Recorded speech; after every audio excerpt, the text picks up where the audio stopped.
Nagsimula ang pelikula sa isang pagtatanghal sa Opera House sa Budapest, kung saan ang hitman na nagngangalang Joselito Batumbakal, na mas kilala bilang Joe, ay naroon upang patayin ang kanyang target na si Petrov, na isang criminal boss. Nang magsimula ang pagtatanghal, umupo si Petrov kasama ang kanyang kasintahan habang ang kanyang mga guard ay nagbabantay sa paligid ng gusali, at si Joe ay nagsimulang kumilos.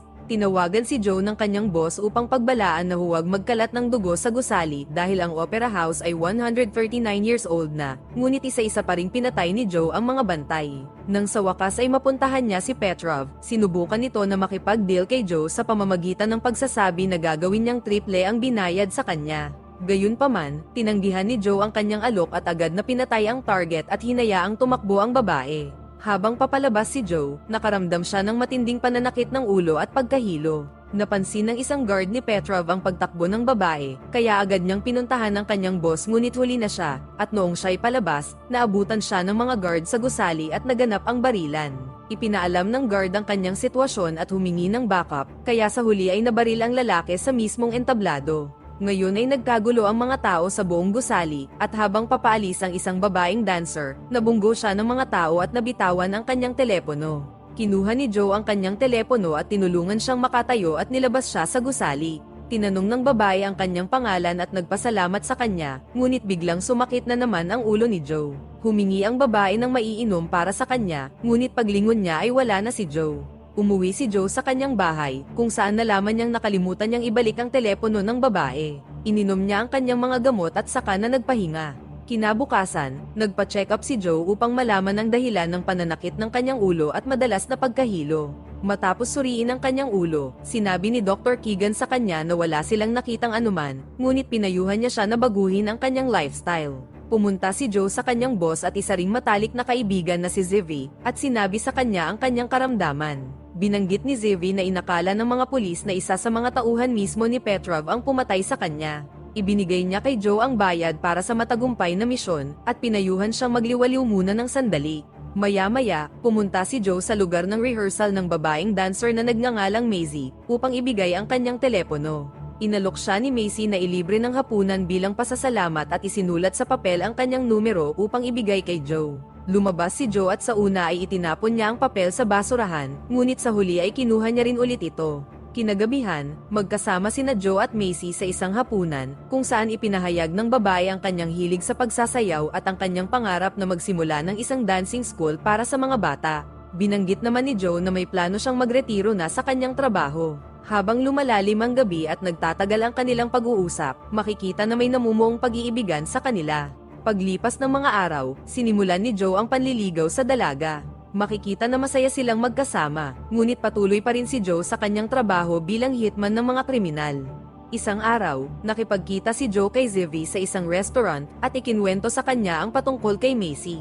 Ipinahayag niya rin ang kanyang pagnanais na magretiro sa trabaho, na sinagot naman ni Zivy na mahihirapan silang gawin iyon ngunit gagawan niya ng paraan. Habang sila'y nag-uusap, bigla na namang sumakit ang ulo ni Joe, at binanggit niya kay Zivy na hinihintay niya pa ang resulta sa ginawang test ni Dr. Keegan.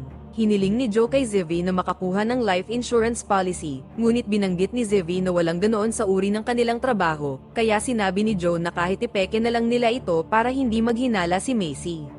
Isang gabi, sinama ni Joe si Zivy at ang asawa nitong si Sharon upang ipagdiwang ang kanyang kaarawan sa isang restaurant, nakasama din si Macy at ang kaibigan nito. Noong silang dalawa lang ang magkasama, pinayuhan ni Zivy na ipagtapat na ni Joe ang lahat kay Macy habang maaga pa.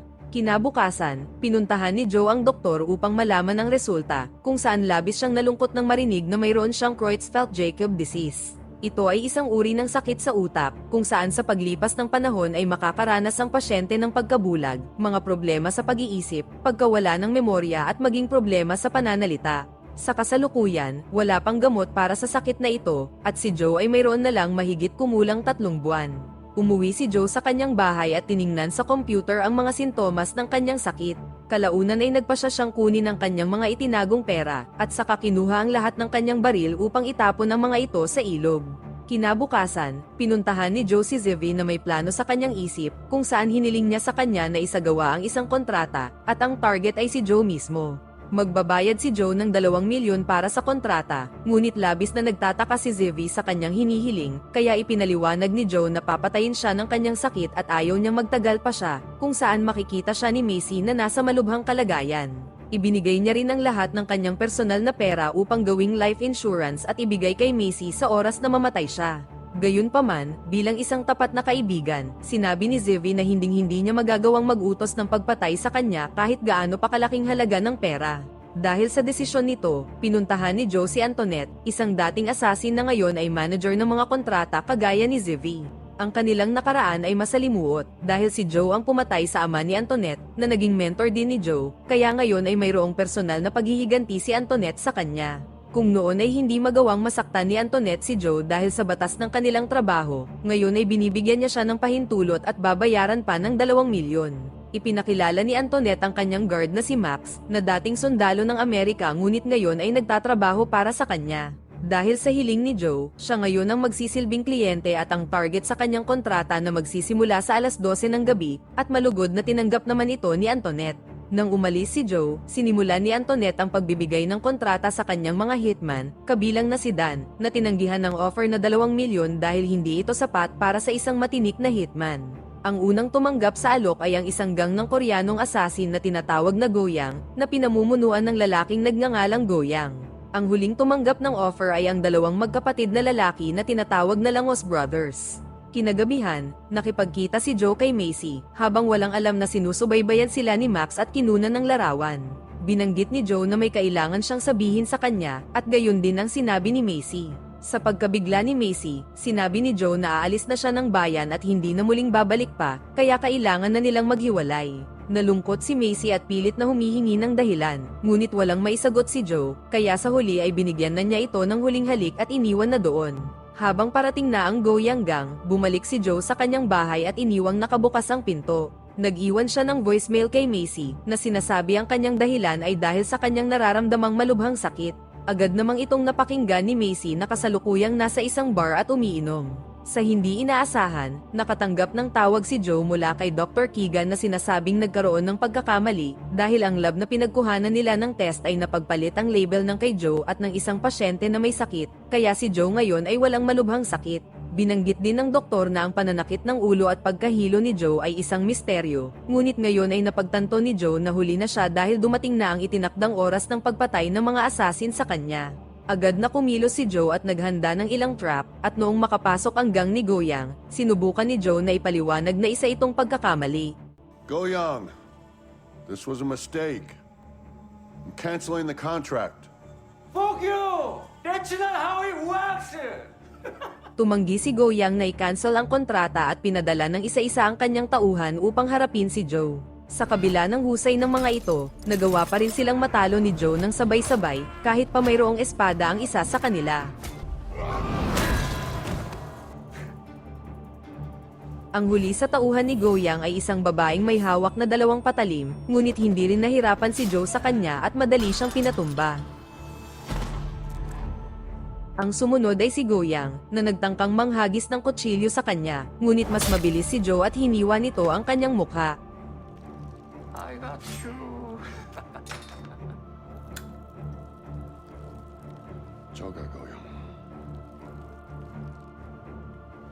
Lumabas si Joe at kinausap sa telepono si Antoinette upang hilingin na i-cancel ang kontrata, ngunit dahil sa gustong ipaghiganti ang kanyang pinakamamahal na ama, tumanggi si Antoinette na gawin iyon.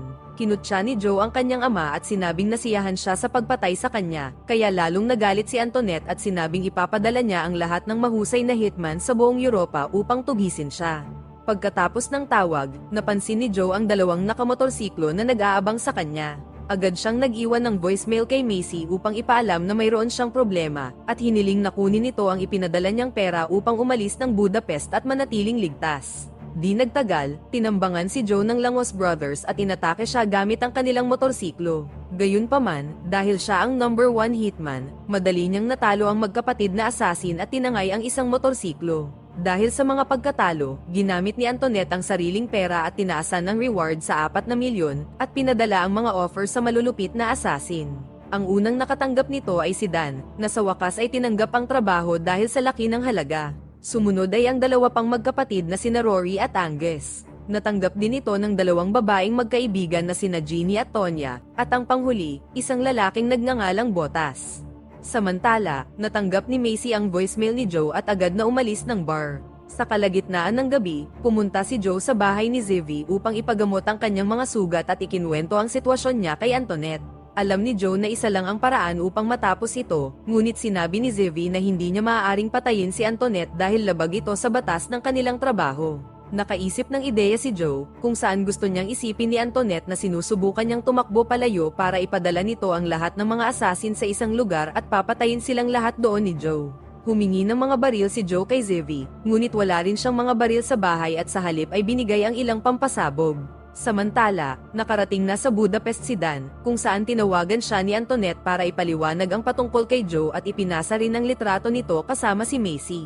Humingi ng isang pabor si Antoinette dahil ang magiging driver ni Dan ay ang kanyang lalaking pinsan na gusto niyang turuang maging hitman upang tuparin ang pangako niya sa kanyang namayapang tiyuhin.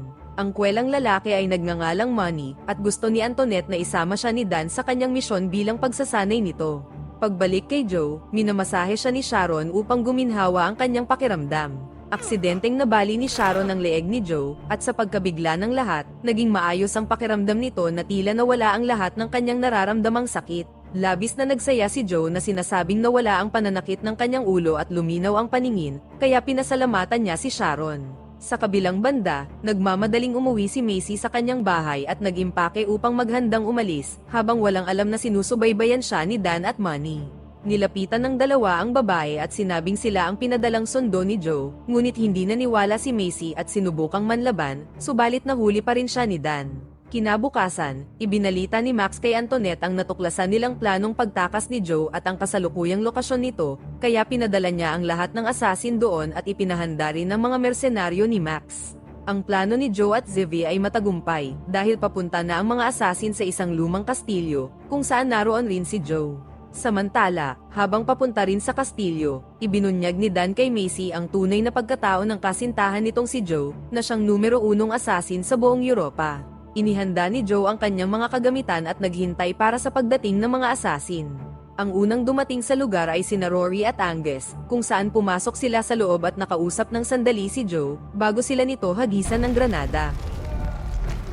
Bumaba si Joe at nilabanan ng mano-mano ang dalawang magkapatid, kung saan nahirapan siya ng husto. Patuloy na lumaban si Joe, hanggang sa gumawa ng matinding sipa si Angus para mapatalsik siya. Samantala sa labas, dumating na rin sina Jeannie at Tonya na may mga dalang mga armas. Habang nagtatalo ang magkapatid dahil sa aksidenteng pagsipa rin ni Angus kay Rory, ginamit ni Joe ang kanyang trap at nagawang matuhog si Rory sa isang sungay. Kumuha si Joe ng isa pang maliit na sungay, at si Angus ay labis na nagalit dahil sa pagkamatay ng kapatid kaya lumaban siya ng gusto kay Joe. Sa kabila ng kanyang husay sa martial arts, nagawa siyang mapatay ni Joe sa pamamagitan ng pagsaksak sa kanyang lalamunan. Biglang dumating ang dalawang babae at agad na nagpaputok. Nagawang makatakbo ni Joe at gumanti ng putok gamit ang baril na nakuha niya kay Angus. Nang maubusan siya ng bala, sinubukan ni Jeannie na lumapit, ngunit na-trigger niya ang bitag ni Joe at napatalsik ng pagsabog ng granada. Kinuha ni Joe ang katawan nito at inactivate ang mga granada, bago siya ihagis kay Tonya. Sumabog ang mga granada na agad na ikinamatay ng dalawang babae. Napatalsik si Joe ng pagsabog at nakita si Botas sa kanyang harapan. Naglaban ang dalawa, at dahil sa maliksing pagkilos ni Botas ay nahirapan ng gusto si Joe. Samantala, nakarating na sa lugar sina Dan, ngunit napagtanto niya na isang trap ang kastilyo at ang sinumang papasok doon ay mamamatay. Inutusan niya si Money na bantayan ng maigi si Macy habang siya naman ay bumaba ng sasakyan. Nakakuha ng espada ang dalawa at patuloy na naglaban, ngunit kinuha ni Botas ang isang baril sa malapit. Nang siya'y magpaputok, agad na tumakbo si Joe at ginawang pangsangga ang isang lamesa, na nagpahintulot upang mahila ang mga wire ng mga nakatagong bomba at sumabog, na agad na ikinamatay ni Botas. Pagkatapos nun, nakatanggap siya ng tawag mula sa telepono ni Macy, ngunit ito pala ay si Dan na nagsabing bihag niya si Macy. Sinabi nito na ipakita ang sarili sa kanya sa malapit na sementeryo kung nais niyang mabuhay si Macy, at pumayag naman si Joe sa deal. Sa oras na iyon, dumating ang mga mersenaryo na pinangungunahan ni Max at pumasok sila sa kastilyo upang patayin si Joe. Samantala, nagawang maisahan ni Macy ang tanga na si Manny sa pamamagitan ng pagsasabi na namulikat ang kanyang paa at kailangan niyang lumabas ng sasakyan. Sinabi niya na hindi siya magtatangkang tumakas dahil wala naman siyang mapupuntahan, kaya pumayag na si Manny na palabasin siya, ngunit ginamit nito ang nakitang sanga ng puno upang ihampas sa lalaki. Samantala sa loob, matapos na pasabugin ang karamihan sa mga mersenaryo, nagpatuloy si Joe sa pagpatay ng isa-isa sa kanila. Lumabas siya sa isang lagusan at pumunta sa sementeryo upang makipagkita kay Dan. Matapos iutos kay Joe na ibaba ang kanyang shotgun, sinubukan ni Dan na tawagan si Manny upang dalhin si Macy, ngunit bigla siyang binunggo ng sasakyan na si Macy pala ang nagmamaneho. Agad na umalis ang dalawa habang pinapaputukan sila ni Max, ngunit nakalayo na ang mga ito. Nilapitan ni Manny si Dan upang ipaliwanag ang nangyari, at pagkatapos noon ay hiniling ni Dan kay Max na taasan ni Antoinette ang reward sa 6 million. Samantala, ipinaliwanag ni Joe kay Macy ang kanyang trabaho bilang hitman, ngunit sinabi niya na hindi sila pumapatay ng sibilyan at sa halip ay mga kriminal lamang. Sinabi niya rin ang kanyang sitwasyon ngayon at ang pagreretiro niya, ngunit biglang binanggit ni Macy na siya ay nagdadalang tao. Natuwa si Joe sa narinig na balita at nangakong hindi na siya kailanman magsisinungaling kay Macy, ngunit sa sandaling iyon ay biglang nahimatay ang babae. Nakita ni Joe na mayroong tama ng baril si Macy sa balikat, at nilabas siya ng sasakyan upang ilayo sa lugar kung saan narating nila ang isang simbahan. Pumasok sila sa loob at nilapitan sila ng isang pari, ngunit biglang nagkamalay si Macy. Natuwa si Joe at ipinahayag ang kanyang pagmamahal sa pamamagitan ng pag-propose sa kanya. Agad namang itong tinanggap ni Macy at hiniling ni Joe sa pari na ikasal sila, ngunit sinabi ng pari na gagawin niya iyon sa isang kondisyon, kailangang gumawa ng confession ni Joe sa kanya. Nag-usap ang dalawa at inamin ni Joe ang lahat ng kasalanan at mga pagpatay, kaya naisip ng pari na wala siya sa posisyon upang iabsuelto ang lahat ng kasalanan ni Joe. Gayunpaman, binanggit ni Joe na sa tingin niya ay binigyan siya ng pangalawang pagkakataon ng Diyos dahil magiging ama na siya ngayon, kaya sa wakas ay pumayag na ang pari sa isang kondisyon, simula ngayon ay hindi nagagawa ng pagpatay si Joe. Sinimulan ng pari ang kasal, at gamit ang isang pin ng granada bilang singsing, nangako ang dalawa na magsasama habang buhay. Gayunpaman, natigil ang kasal nang biglang pumasok si Dan at nagpaputok na natamaan ang pari sa balikat. Bigla ring may naghagis ng granada malapit kay Dan, nagawa pala ni Max, at sinabi kay Dan na hindi pumayag si Antoinette sa nais nitong pagtaas ng reward, kaya ngayon ay balak na ring patayin ng mga mersenaryo si Dan. Matapos na dalhin sa ligtas na lugar ang pari at si Macy, lumabas si Joe upang harapin ang mga mersenaryo. Nagkaroon ng palitan ng putok at kabi-kabilang pagsabog, na sinisira ang simbahan at ikinakagalit ng pari. Ang huling tauhan sa mga mersenaryo ni Max ay nilapitan si Dan at nilabanan, ngunit naghagis uli si Max ng granada sa kanila. Nagawang makaiwas ni Dan, ngunit sa kasamaang palad ay bumagsak sa kanya ang isang platform at naipit siya. Lumapit si Max at pinatay ang kanyang tauhan na naghihingalo, bago lapitan si Dan at tinangkang patayin. Gayunpaman, biglang nagpakita si Joe at nagkatutukan ng baril ang dalawa. Kinalabit ni Joe ang kanyang baril ngunit wala itong bala, at habang nagsasalita ng kayabangan si Max, lumitaw si Macy at pinasabog ang ulo nito gamit ang shotgun. Nilapitan ni Joe ang nashock na si Macy, at umalis na sila doon na iniwan si Dan na nahihirapan. Sa kabilang banda, sinubukan ni Antoinette na tumakas, ngunit biglang lumitaw si Zevie na may hawak na baril. Tinanong ni Antoinette kung sino ang nagbigay ng kontrata para patayin siya, na sinagot naman ni Zevie na siya mismo ang gumawa dahil nagpadala siya ng mersenaryo para sa isang nakakontratang trabaho, na isang labag sa batas. Matapos na patayin ni Zevie si Antoinette, lumipat ang eksena kay Dan na nagawang makaligtas, at may galit sa kanyang mukha. Sa huling eksena, itinuloy ang kasal ni Joe at Macy sa mismong simbahan, at nagpasalamat ang pari para sa pondo na ibinigay ni Joe para sa pagsasaayos ng simbahan.